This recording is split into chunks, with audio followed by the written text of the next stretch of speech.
मुई विभूति कल्याण पटेल मंच अभिनेता।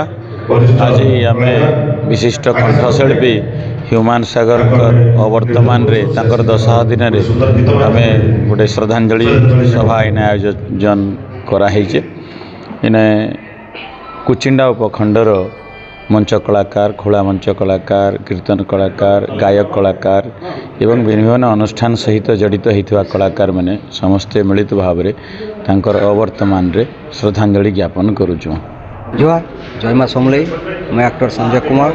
आमर सिने प्रोडक्शन जो अच्छी प्रेमलता सिने प्रोडक्शन एवं समस्त कलाकार मिलित आज यही कार्यक्रम होती जो ह्यूमान सागर श्रद्धांजलि कार्यक्रम। मैं खाली ये कहबी, ह्यूमान सागर सहित मोर देखा साक्षात होनी किंतु म्यूजिक डायरेक्टर सहित आम जो कॉन्फ्रेंस रे कथा होइतिलु मो गीतटी गाई कस्तूरी सिनेमा रे चाहिली जेबे भी चाहिमी ना से निजे फोन रे कही भी जे मुझे हेले भी कथा देछि गीतटा गाइबी आउ एते भल मनीषटे जे कौनसीर पैसा डिमांड करंदिनी सेटा गोटे खुशीर कथा।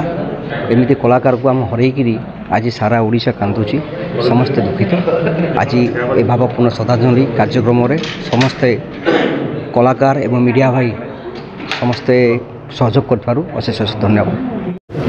मलय बेहरा, सांस्कृतिक संगठन कुचिंडा। ह्यूमान सागर विषय खाली ये कहबी, आमर पश्चिम ओडिशार बहुत कलाकार जन सारा ओडिशा रे काम करबारे किंतु ह्यूमान सागर जेन ट्रेंड तैयारी कले सारा ओडिशार माने संगीत जगत रे से गोटे ट्रेंड ही तैयारी होगला एवं सारा ओडिशार 4.5 कोटी लोक आज तांकर माने वियोग पर जेन प्रकार भावावेग प्रकाश करिछन समस्ते एक होइछन, सारा संगीत दुनिया एक होइछे। एटा सब बड़ा अचीवमेंट है। कुचिंडार कलाकार मान समस्त तरफ भावपूर्ण माने श्रद्धांजलि ज्ञापन करछे। ह्यूमान सागर केवल जड़े कलाकार नहीं सारा ओडिशार गोटे अमलिन गोटे दीप थिले।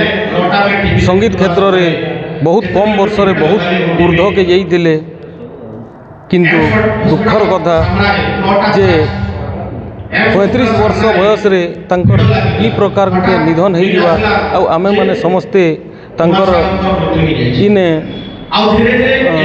श्रद्धांजलि उत्सव मनामु। इटा आम समस्त चिंतार बाहर थिला। तांकर बाकी कलाकार हरईकरी आज सारा ओडिशा गोटे बहुत बड़ कलाकार के हरई देला।